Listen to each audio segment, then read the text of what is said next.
Welcome back to another episode of the Pod Well Travelled by Seven West Media. I'm Penny Thomas and I'm a travel writer here at the West Australian. Today I'm joined by Travel Editor Stephen Scourfield. Morning, Stephen. Good morning.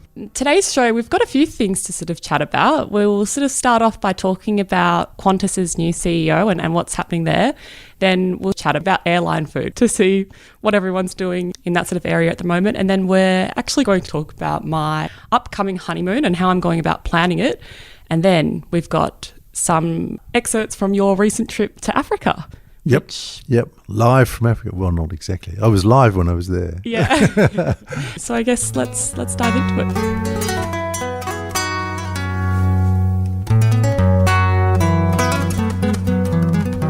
So last week, the new Qantas CEO was announced. Yes, it's been an interesting story because, a lot of the audience listening to this will know that Vanessa Hudson has been appointed Chief Executive of Qantas when Alan Joyce retires or moves on. He's saying retired. It's interesting because for us, from a travel perspective, because she's been with Vanessa's been with the airline for 28 years. So this is good, I think. If it's like pilots, if you want a new pilot, you get someone who really knows how to fly a plane. You don't experiment with someone from another industry, and I think that is exactly what they've done here. Vanessa also she's been chief. The only thing in this to talk about really is that she's been chief financial officer, through the last few years, which is a very, very powerful role in any company. So all the problems that we've, as travellers, been having and feeling about Qantas and the difficulties, she's been there through that. So I think it makes her acutely aware of that, obviously. But also, you've got to say, well, hopefully she's been part of the problem and now she can be part of the solution. Hopefully, Hopefully, because really Qantas is, I think for our readers, our audience, is at an all-time low in terms of reputation. Everyone's just about sick of it, Hopefully Vanessa, she's pointed out herself in the last few days that they've put in $200 million worth of investment into improving their service. So, everyone knows that they've got to do this. Just delays, cancellations. It's a long way back from where they are. But, hopefully we see someone there who's got real industry knowledge and knows how to turn it around. Yeah, hopefully, because it is such an Australian brand that, over time people have been very proud of, and now it's at a different sort of stage that, we hope to see it returned back to its former glory. Well, exactly right. And there are places, we're based in Perth, of course, and from here, there's the direct flight to London, which is very good. There's been the experimental, I'll call it that, direct flight to Rome, which was good. But, there's not much else going on with Qantas. They generally code share out of here. So, the rest of the flights that you book in Qantas, you end up with someone else. And there's so much scope. The Johannesburg direct flight has just been a debacle, really. Yeah, right. That you can't fly from Perth to Johannesburg it's just kind of nonsense. There's so much demand there. I just flew to Africa via Dubai. Yeah. You can fly with Singapore Airlines via Singapore, but, the schmozzle over putting a flight in and then cancelling it again, Qantas was just, really, it's just hopeless. So I say, a long way back from where they are. Yeah, and if Vanessa's listening, to perhaps put that flight into motion. I'm not telling you. Yeah, well, there's two things, there are gaps, particularly out of Perth, is the direct flight there, and there's no direct flight. You can't even fly to Alice Springs. Yeah. So talking domestically, huge problems as well. Alice Springs, Uluru for us is pretty much off because you've got to fly via Darwin or Adelaide or Melbourne. Yeah. You can't call Perth a gateway with this direct flight from London if you can't then connect, say, to Uluru, Cairns, Sydney Opera House, back again. That's what visitors want to do. Anyway, that's a personal gripe. We used to have a direct flight not only to Alice Springs, but to Uluru out of Perth. And we don't anymore, and I think it's a gap. Yeah. Okay. Well, on the topic of airlines, we actually wanted to talk about check-in and carry-on luggage as well before we get into the airline food.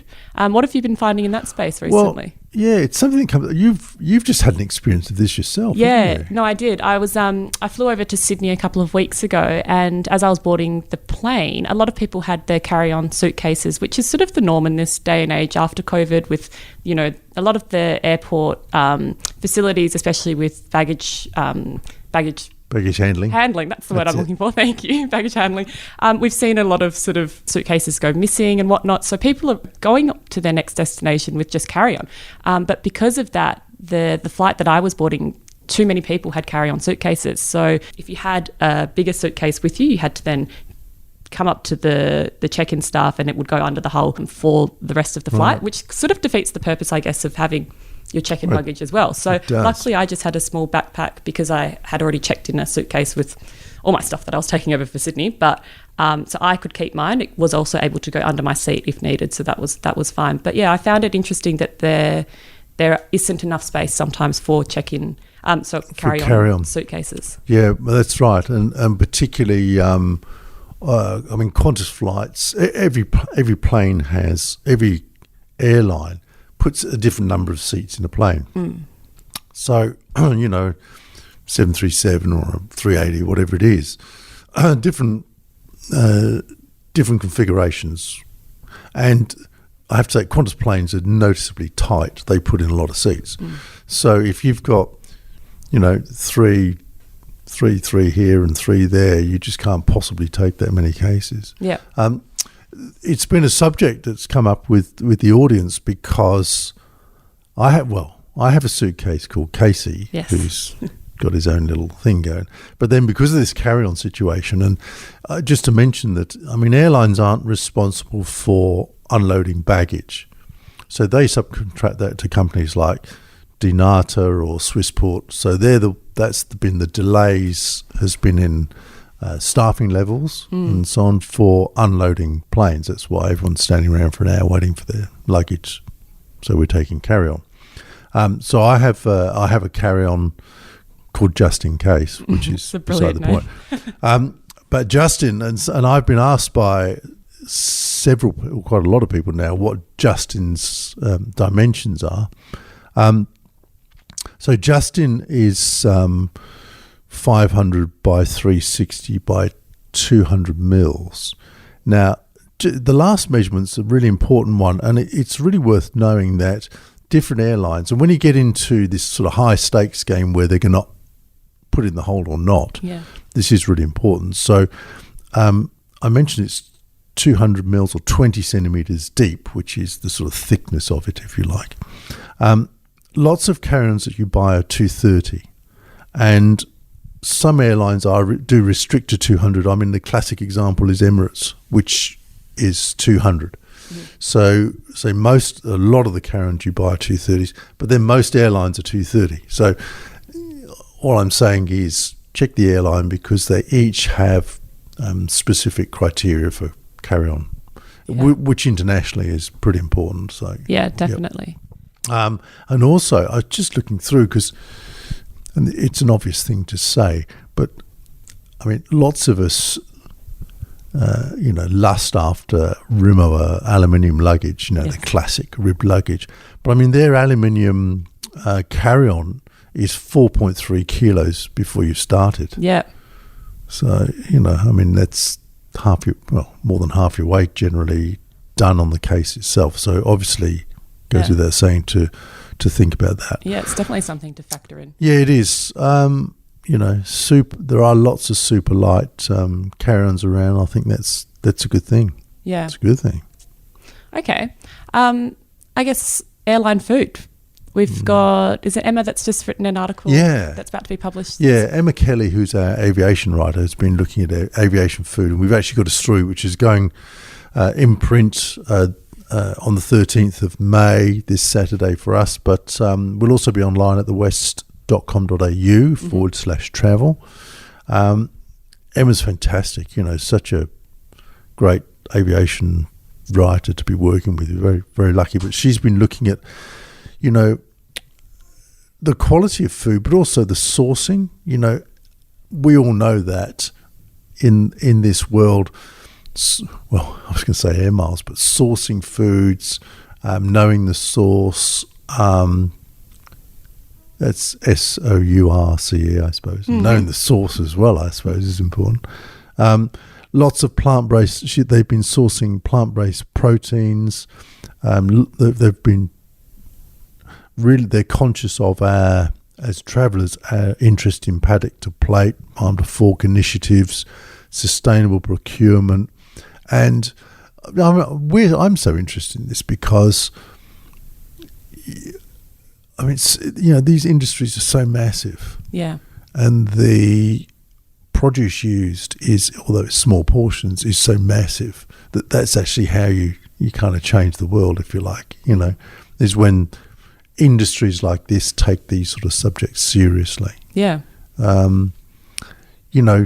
For us, it's what's served up, on the tray, I suppose. But I say, really, Emma's story, and I'm interested in this sourcing. So Qantas, for example, just to go back to them and give them a bit of good news.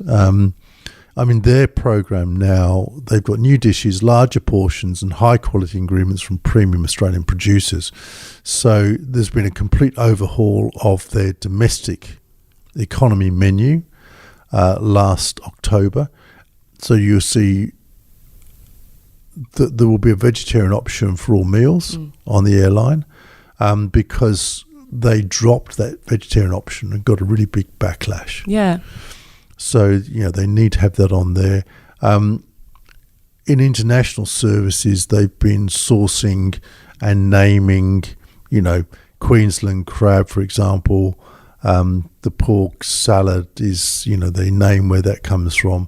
And, I have to say, and I've spent some time talking to him, Neil Perry, the chef Neil Perry, is a very big part of that. He's had the longest relationship of a chef, let's say celebrity chef, with an airline ever. Yeah. He's the guy. I think that says something about it too, because it does. I don't think he would stick around if it wasn't what he expected as well, and the standard that he would. That's right. And I have, in fact, I spent some time in Rome going around the markets with Neil, talking about Qantas and their food, and I was really impressed with not only his ideas but the way they listen to him. So I think that's a very hopeful thing. There's 30,000 steak sandwiches served each year by Qantas. Can you imagine that? Wow, that's quite impressive. So it is. So, I say particularly with Neil driving that sourcing and sustainability, I think that's a big impact. Yeah. I must add, when I flew to Singapore recently, and I think this story is actually coming up in the paper soon, I tried the Humpty Doo barramundi, which was delicious from the Northern Territory. So. Humpty Doo. Wow, fantastic.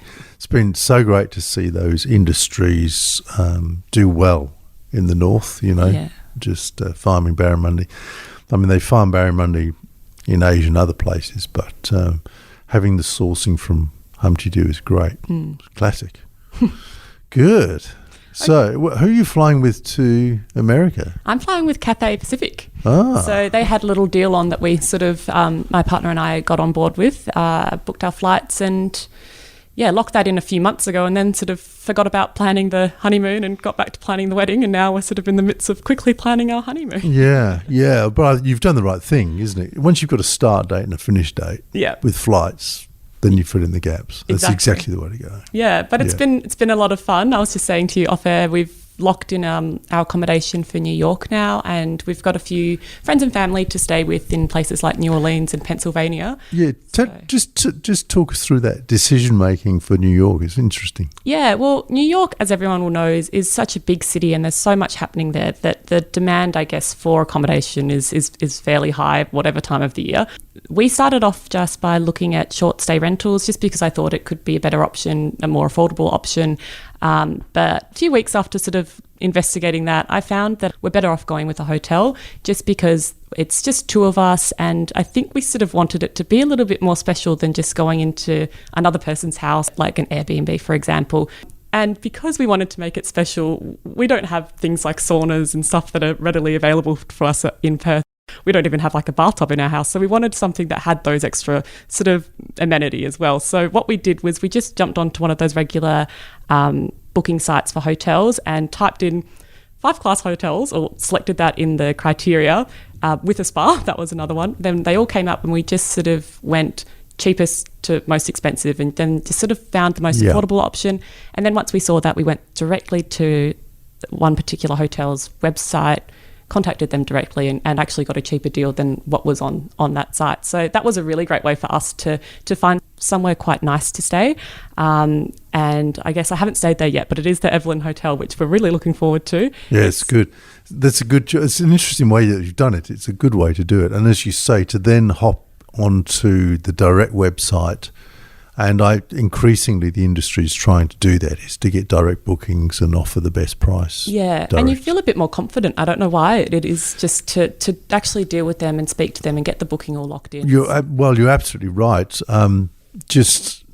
Just on a sidetrack, in Johannesburg, when I was just there, and one of the guides was telling me that she'd had to pick up a big delegation of business people from Nigeria who'd booked into one of the big hotels in Johannesburg on a website, and when they got there, they'd been scammed. They'd never heard of them. Oh, no. And she said, scamming Nigerians is pretty good, but even Nigerians can fall for scams, is what I'm saying. So you can book on various websites, and you don't know, but I think you do have more confidence direct. Yeah, and especially being so far from America at the moment, the time difference is different. So if it was somewhere like Sydney, obviously picking up the phone and doing that is also a great idea. But because that was a little bit different, I thought just directly going through their reservation side was a nice way to go. And we're looking forward to it. It's got the added extras of having a grab and go breakfast. So if we are looking to probably do lots of tours whilst we're in New York and trying to see as much as we can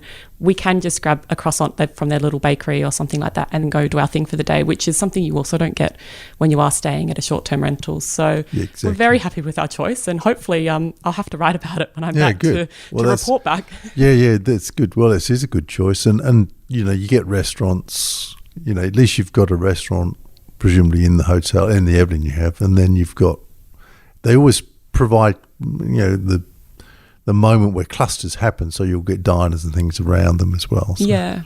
Cool. No, it's great. But as I was saying before, we're planning on going to New Orleans as well. But on the way down, we're thinking Nashville, maybe even Charlottesville. And you wanted to discuss Charlottesville. Oh, Charlottesville. Yeah, well, we were just talking about that because on Netflix there is the series Queen Charlotte, which is the Bridgerton spin-off series. And of course, Queen Charlotte was a real queen, probably one of the lesser known royals in Britain. And Charlottesville is named for Charlotte, Queen Charlotte, who came from a region in Germany, but had African lineage as well, heritage as well. So she was a mixed race Queen of England. And because George III had mental health problems, she actually became the Queen Consort and kind of ran the joint for a long time. Yeah. She's a very powerful queen, which of course is interesting because Charlottesville, they're very proud of her, and because they trace some of that lineage to that region, they've got a big statue there. So I've just been thinking about all of that as well. So I'm lining up for a story on Charlottesville. And Strelitz, she came from this region in Germany, the Strelitzia, the rainbow, the parrot beak flower is named for her actually, which is also an African, native. So yeah, it's very, it's interesting how the world all ties up. Yeah, speaking of Africa, we will head off to one of your previous excerpts from your recent Africa trip and let our listeners hear about all the fun things you got up to there. Great. Thank you. Thanks, Stephen.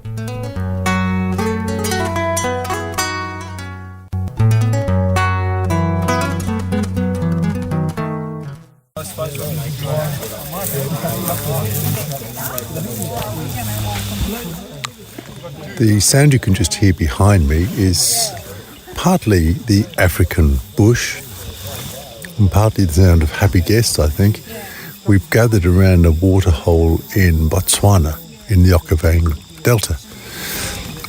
There are 18 of us, plus all the guides, these Botswanans here in this wonderful part of the world.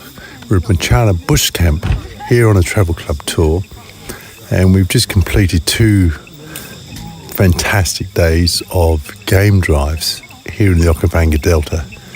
And we've just stopped now for a sort of final drinks. We're leaving tomorrow to go on to Chobe River National Park, which is also in Botswana.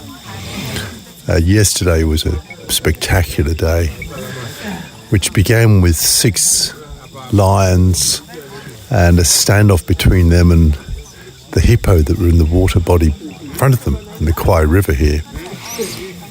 We went through lots of other animals throughout the day, and finished up on the way home in the evening in the dark, coming round a bend in a track, and there in the headlights was a leopard lying in the middle of the track. Literally walked straight past the vehicle about 3 metres away. The bush camp here is fantastic. I like all the camps in Botswana, but I particularly like this Kwai River and the Machana, which is in a succession land, which means that the drivers here, the guides, can drive off-road and not just restricted to the tracks.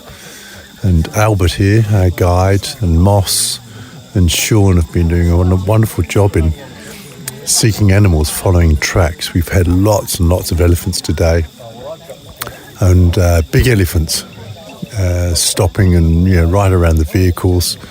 And we've also had some 3 giraffes. We've just been sitting watching the southern giraffes. Lots of impala, of course, and water buck. Birds, the lilac-crested roller. Got some beautiful pictures of that amongst us today. Got some very keen photographers here. The people with me are readers on our travel club tour, which we have partnered with Imagine Holidays to put together. It's been really quite a difficult thing to do, because basically I wrote a wish list of my favourite places in Botswana and Zambia, looking for contrast between the camps and what we do. And they managed to pull all that together. So we're off on a charter flight tomorrow back out of here. We came in on a charter flight on 2 caravan planes. So it's all very kind of bespoke. It's a wonderful experience. And so I've got lots of friends with me, old friends and new, I have to say. People who've travelled with us before to Antarctica or Ethiopia. I'm just walking past them now as they're having their gin and tonics by the water.